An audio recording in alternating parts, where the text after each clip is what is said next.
generation's different, right? And it's also what you do with the leads. And agree, if someone's personable, they're not afraid to do sales, they can engage with people, they understand how to maneuver through conversations. They're great things. A good solid foundation as a recruiter. But I wouldn't ask someone to pay me so I could train them, because what if I wasn't a good trainer? And really, your success is hinged on my ability to train you too. So I've heard a lot of in Australia, you probably have it there, but they have we have telemarketer companies here. We don't recruit for them, but they kind of get you. Sit back and relax and get ready for another exclusive episode of the Online Marketing Secrets Podcast with Lopez.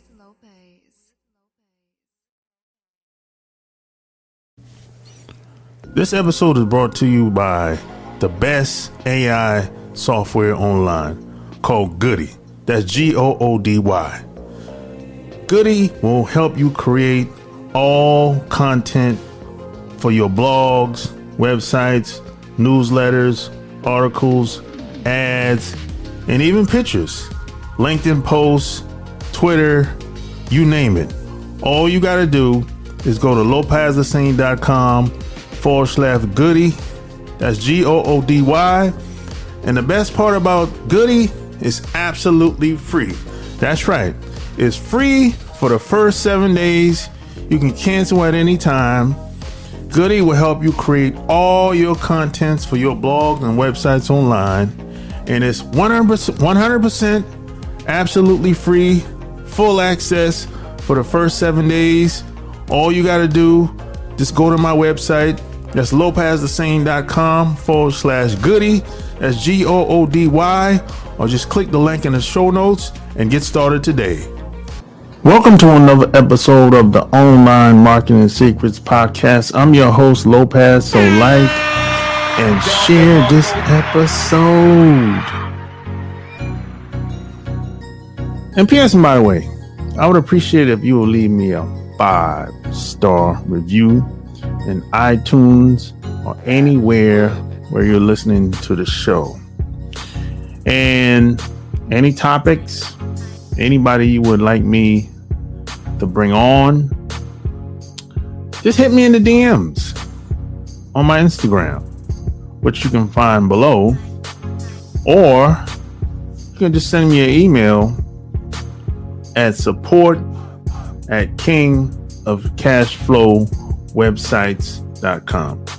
So those are the two easiest ways to connect with me if you have any questions, any concerns, anything you want to know, or maybe you need some help online with your product and services.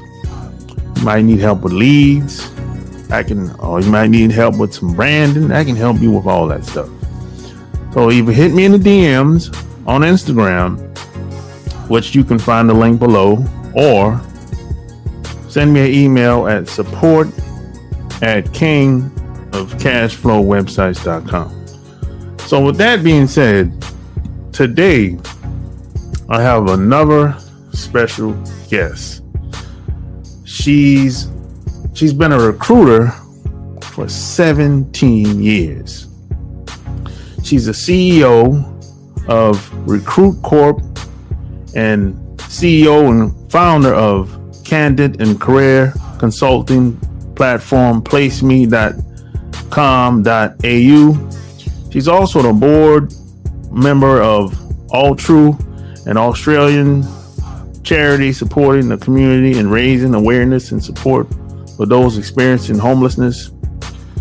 In her spare time, she volunteers her services as a small business mentor under the Queensland government Mentoring for Growth program and as a career mentor for Headspace Australia. My special guest today is Tanya Abbey. Welcome to the show.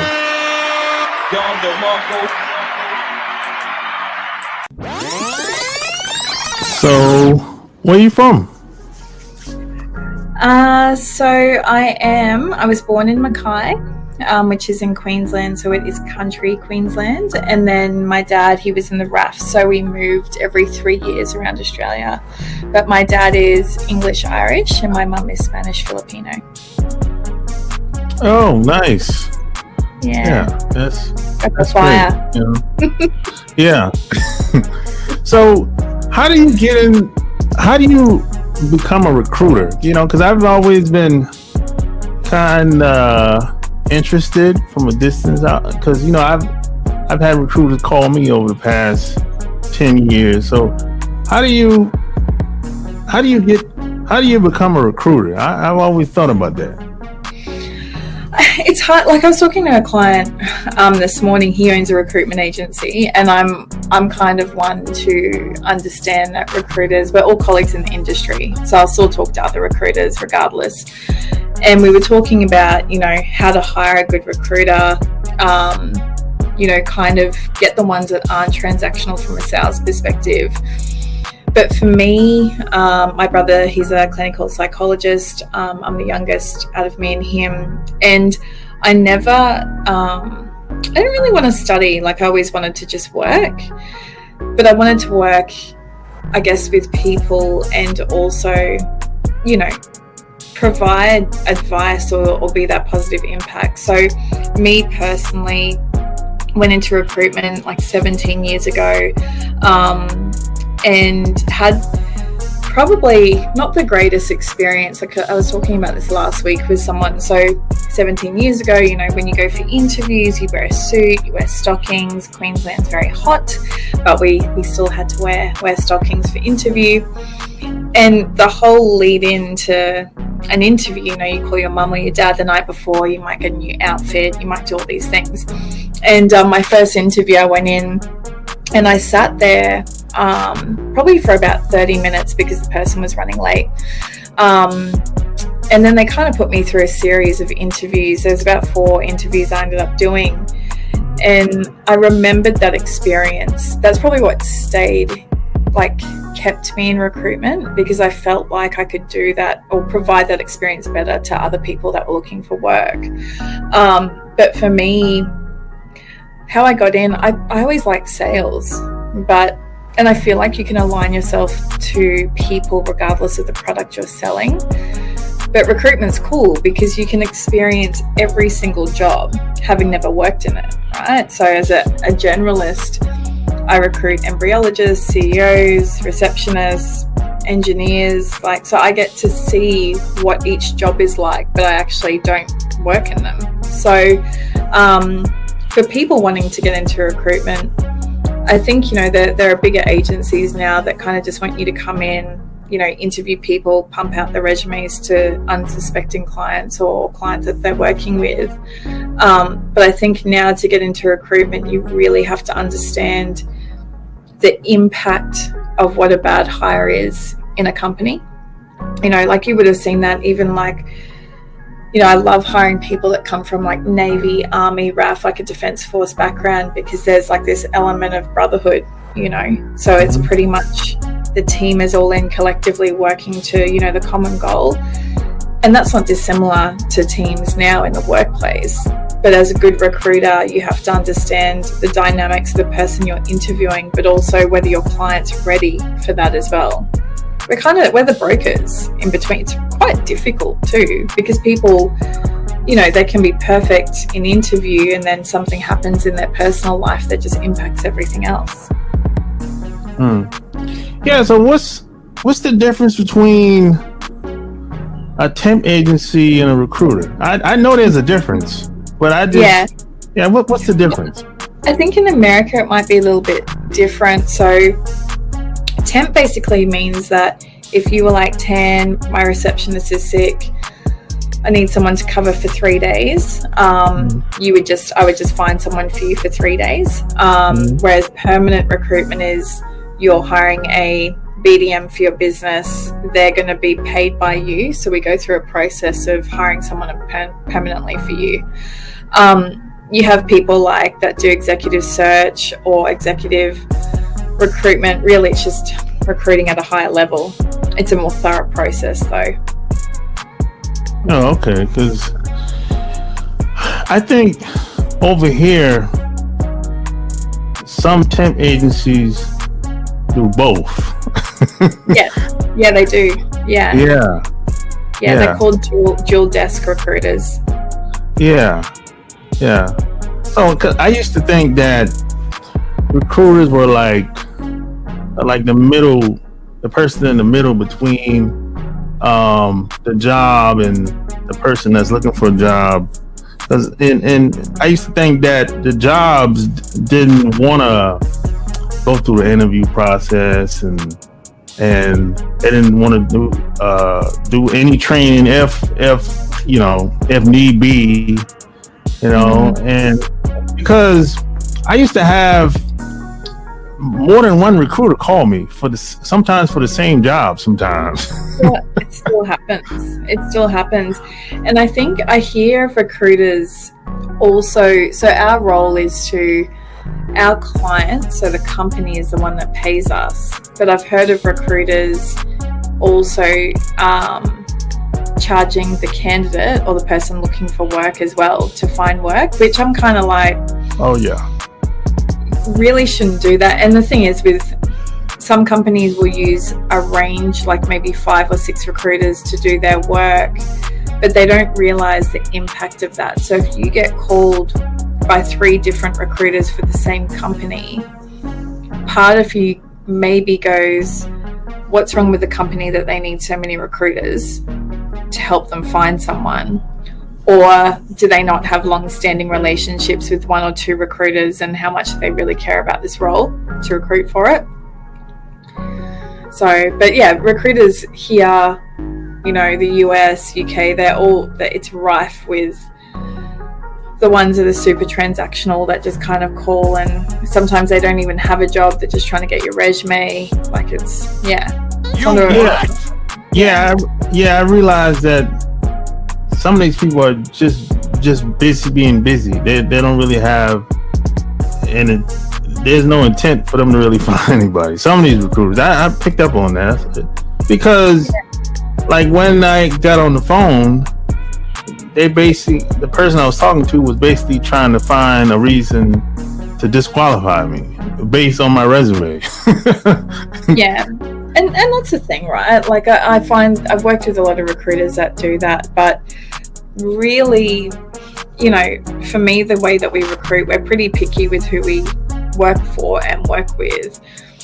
But I had a role last week, and they were looking for a receptionist who was working in a construction company, and the person that I found them had worked on a front desk for just like a Christian church, and they were like, like it's construction, it's a different environment, it's not a traditional reception role that she's working in. Do you feel like she would be comfortable given where she's come from? And because we do really thorough interviews, she was, beautifully spoken, well presented, and even if she worked in that industry before, it doesn't mean that she doesn't have the bridging experience to kind of, work in a construction company. And it's really just having the conversation. She ended up getting the job, loves it. She's been there for a week. She's like doing really well. They love her. But I think sometimes recruiters will look at your resume or talk to you on the phone and then, just discard like your experience because it doesn't fit that perfect mold. But really, like for me, you want to find people for a business that can do the core skills, but can also grow with the role, but also align with the company from a cultural perspective, but then bring something to the company that changes the culture in a really good way too. Like they just don't, there's a lot of younger recruiters out there that have probably only held one role, and they're interviewing people that are 20, 30 years older than them, and they don't understand that it's a different way of working now to what it was 20 years ago too. Yeah. And it's just asking questions. It's like you don't have to be an expert on every single role or how people work. You just ask, just basic questions. It's quite simple from that perspective. But yeah, a lot of people cut people out purely because of how they are on the phone or because I mean, nobody's going to have every skill that they have listed, and I was like, if these people are just calling me, I know I'm not the only person, and I was like, how do they get paid if they're just calling people like this and just qualifying them? Yeah, and I think it comes down to like that alignment, right? So it's kind of going, and it's also making the time like as much. So we'll get lots of job applications to ads, and it's a general rule that people either get a real email from us, not an automated one, if they're not suitable, purely based on location, whether they have a visa or not to work in Australia or whatever it may be, or they get a phone call. Because just because someone calls me, for a receptionist job, but they don't have reception experience, but they have call center experience, doesn't mean that they might not be good for another client of mine. So it's just, the biggest thing, the hardest thing to teach people is being an opportunist, not in a bad way, but seeing the opportunity in someone. I recruit the other way, so I will look for reasons why the person would be good for the job versus why they wouldn't be. Yeah. So get a better experience too. Yeah, I remember I saw an ad on in the newspaper. This is like 10 years ago, and it said, I forgot what the ad basically said, but I'm just paraphrasing. It said, "Hey, give us $100 and we'll train you, teach you everything about recruiting, and you make 6 figures." Right? And I was like, I don't know about that. And then one of those people associated with that company called me like 4 months later. They found me online and said, "Hey, I seen your channel online, and I heard you talking about lead generation and all that stuff." And he's like, "Hey, I think you'd be the perfect fit for what we do over here." I said, "Why do you say that?" "Because I already know you already have all the skills. You're a very sociable person, and and you like to talk to people, so I think you'd be a perfect fit." But I said, "Okay, why do I have to pay you money though?" He's like, "Well, that's just how we do over here, just to weed out all the the tire kickers." Oh shit! Of course, I didn't go for that.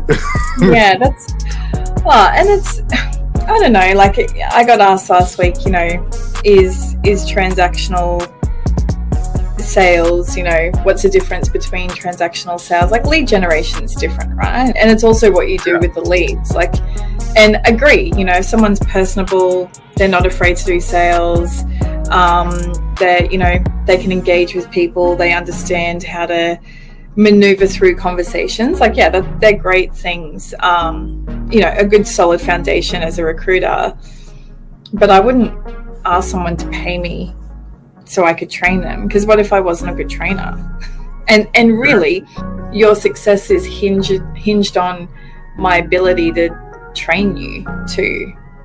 So I've heard a lot of, like, in Australia, you probably have it there, but they have we have like telemarketer companies here. We don't recruit for them, but they kind of get you in casually, or they put you on a retainer, and the more sales you do, the longer you can work, or you might get X amount per sale.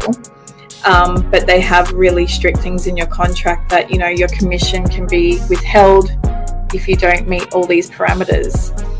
And it's just dodgy, right? Like, if you're gonna hire people, hire them with the best intention, and give them all the tools to succeed, because what's the point? Because you then get a reputation for just burning through staff, really. Yeah. So it's one thing to, just to, well, okay, before I get too far ahead, most people most recruiters usually start off with a company, right? Yeah. Okay. So it's one thing to be, you get good as a recruiter. Maybe you've been with one company for a couple of years now. But how do you move on to, set yourself up? How do you become an agency? How does that come about? Well, usually, and it's the same thing, right, with every business. So you start off in a company, whether you're an engineer or a recruiter or whatever it may be. And usually there comes to a point where you feel like you can do it better than, the current company or the person that you're working for. And then you make that leap of moving into, recruitment or whatever kind of industry that you're in. And then you start running your own business. And then you realize that you need to learn all these things about running a business and getting insurances and everything else. So the journey is crazy in terms of having your own business. But the mentality, I think, when you go from working in a company and then moving out, it might be that you feel constrained by the commission you're getting. It might be that a client has said to you, hey, you should just recruit for me and start your own business or whatever it may be. And you leave your current company. It could be many things, but I think there's a book, I don't know if you've read it, it's called The E-Myth, and I love this book, but I read it every year. But it's basically the technician leaves because he feels disillusioned at some point in his job or feels like he can do better, then goes and starts his own company. So I think for me, when I was in an agency, I probably felt conflicted because we were recruiting for clients, and my managers were like, make sure you try and get as much money that you can in terms of, so how recruitment works is we get paid a percentage of a salary that we place with the client. So if it's 100K, the percentage is 15%, we would get paid 15 grand. And that's very loose numbers, but my managers were like, make sure you try and get, as much of a percentage as possible. And then kind of like, worry about the service, but spend more time on the phone making sales and stuff. And for me, like, you are your own brand. So everyone was doing the same thing. So I wanted to do it differently, where I felt like you can still be a really good recruiter, but be a partner to a client. Work with them. Like, I've got some clients that are small businesses that aren't on as much as some other clients are. But I do that, 1, because I'm the owner, 2, I'm a small business owner myself, but 3, it's just good business, like I don't feel like, and even back then too, like I don't feel like you need to trick people into paying more. Like if they can see the value in what you do, you'll be rewarded anyway, whether that's through reciprocity or through, payment of services, right? Like it's So I guess to answer your question, for me, I moved because I felt conflicted with how the agencies I worked in were operating, and I knew that I could do it better. So that makes sense. Yeah. So do you think the internet or technology just in general makes it easier or harder today to be a recruiter? Obviously we have LinkedIn, we could headhunt, and I think they're really easy ways to find or access people that are in jobs, like how you would get calls, like headhunting you, for example. But a lot of people are moving away from social media. So how do you find them? So it's like I recruit technical roles like locksmiths and things like pest technicians and stuff. And I've just, like, if I've seen someone in a van, a pest tech van or a locksmith van, I'd just be like, hey, do you want a job? Or do you know it? Like, it's that old school face to face, right? Yeah. I think the internet makes it easier to access people, but harder to build the connection. Yeah. Because we have Chat GPT, we have like all these things now, and people don't know whether you're real or not. Like, I get so many messages on LinkedIn just trying to sell me stuff. My number's on the website, like, just give me a call. I'm always interested in a good sales pitch anyway. And I think too, with AI, you know, people say, do we need recruiters now? Well, a lot of people, you know, particularly the older generation, they might not feel comfortable doing a video resume, or they might be dyslexic and they're a mechanic that is awesome at being a mechanic, but they might not have the greatest resume.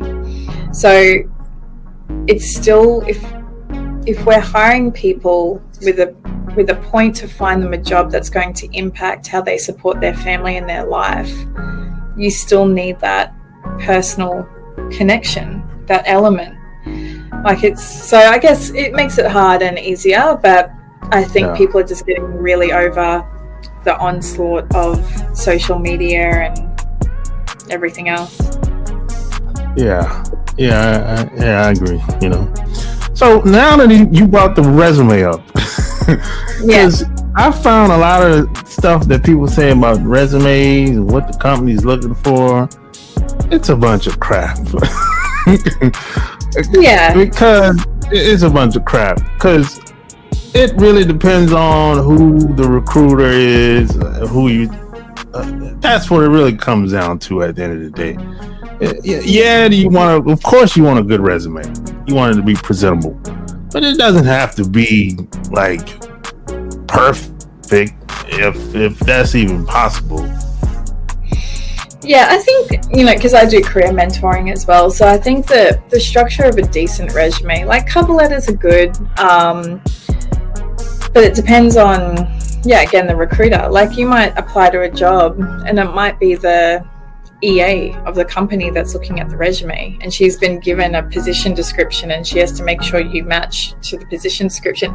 I think for me, a good resume, US and UK, you guys do it differently. You only do 1 or 2 pages or 1 page. For me,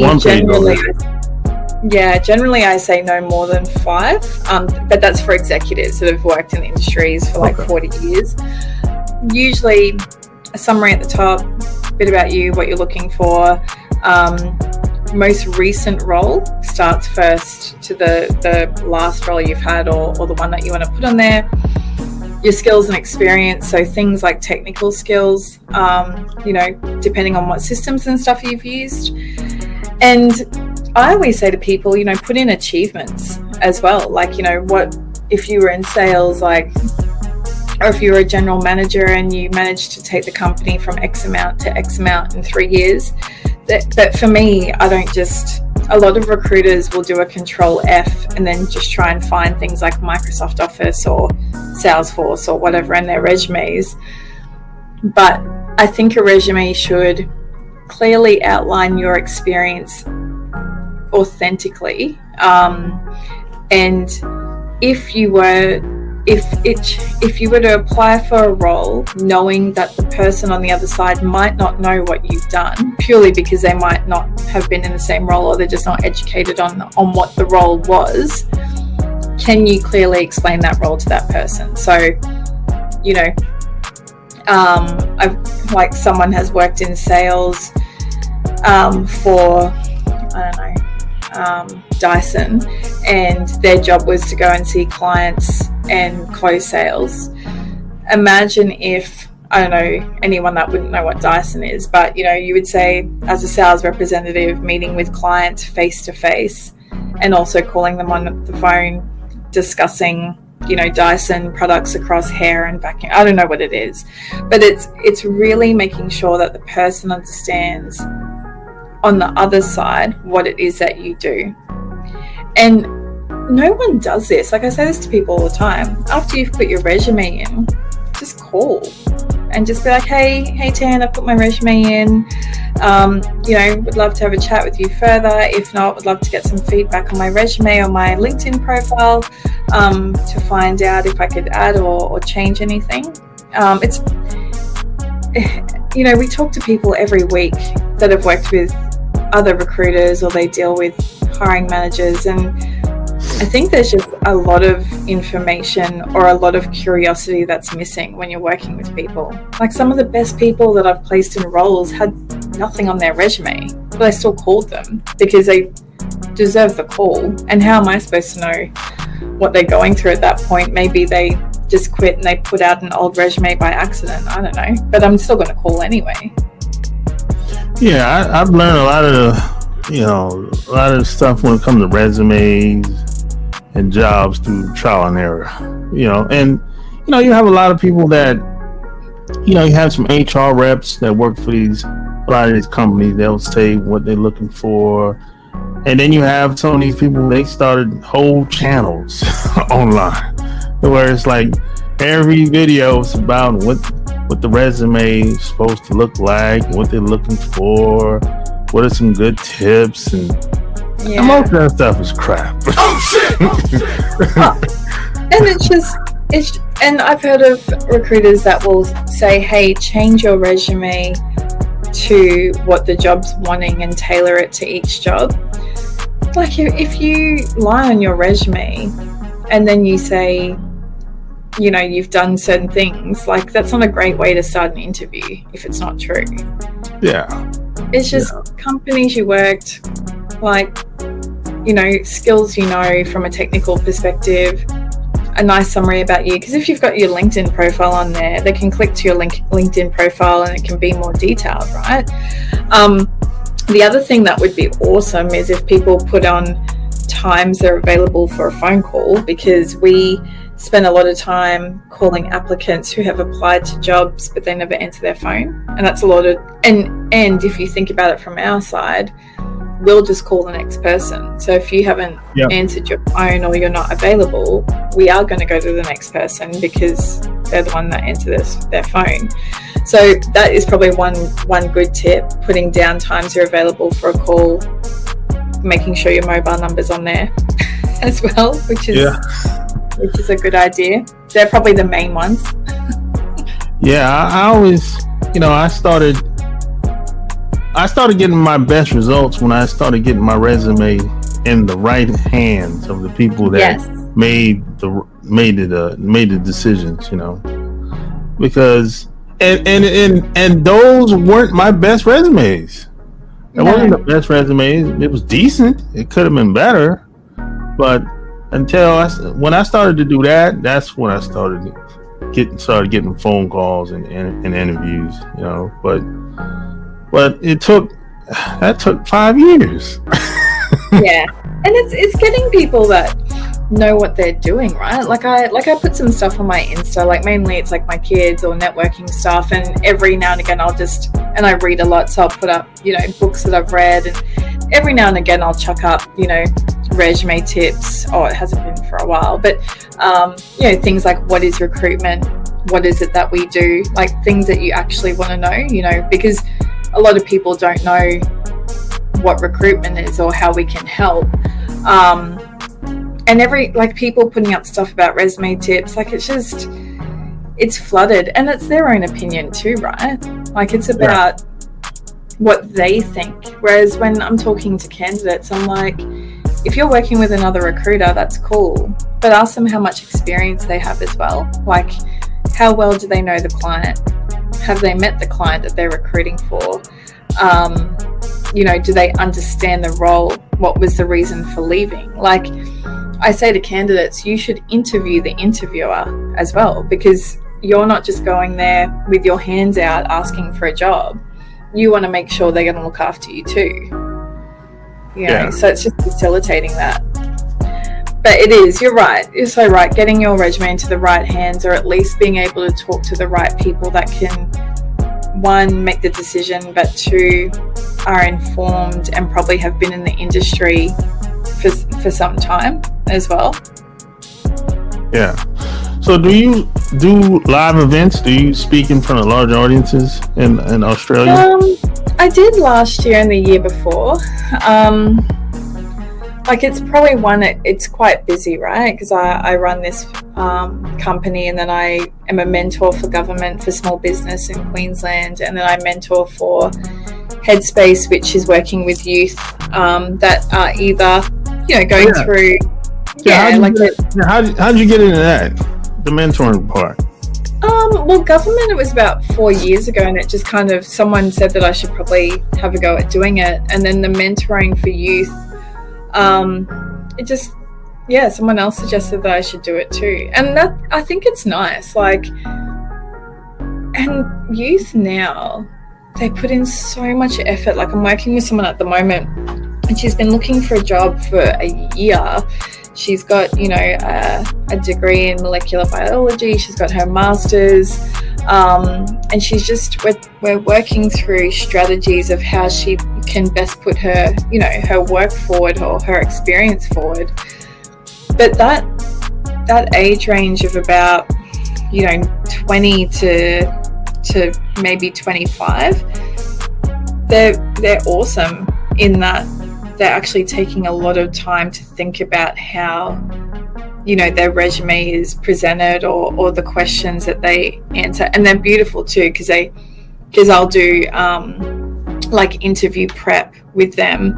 They've got all their questions, and they've really thought about like how well they can do in the job. Whereas I think some people now, if they're really skilled or they know that they're in demand, they're quite cavalier and they won't try as hard in interview, So, but no, it's good. I like doing the mentoring, and the small business mentoring stuff is cool too, because I can relate to people that own a small business and give that advice as well. And usually it's like, well done for running a small business, because it's stressful. I think it's great to give back. It is. It's. I think the most important thing that you can give is your time and empathy, right? Yeah. Because you never know what someone's going through, if they've had a bad day or if they're having a good day, or I think people miss that a lot, and that's why even if I can't help someone in a job, I think I owe them, my time, because they have spent time applying for it as well. That's great. So if people wanted to reach out to you online, where would they go to? Just, either LinkedIn, so Tanya with a Y, I'm connected with you now, and Abbey, Abbey, and then I'm on Insta too. But LinkedIn's probably more the professional space where I post jobs, or I'm obsessed with NRL, so I talk about NRL a bit. I don't know if you saw that, the NRL game in Vegas so long ago. Yeah. But people can reach out to me there, and more than happy to just have a chat. There you have it. Like, share this episode. All links will be found in the show notes. Until next time, we're out. Peace.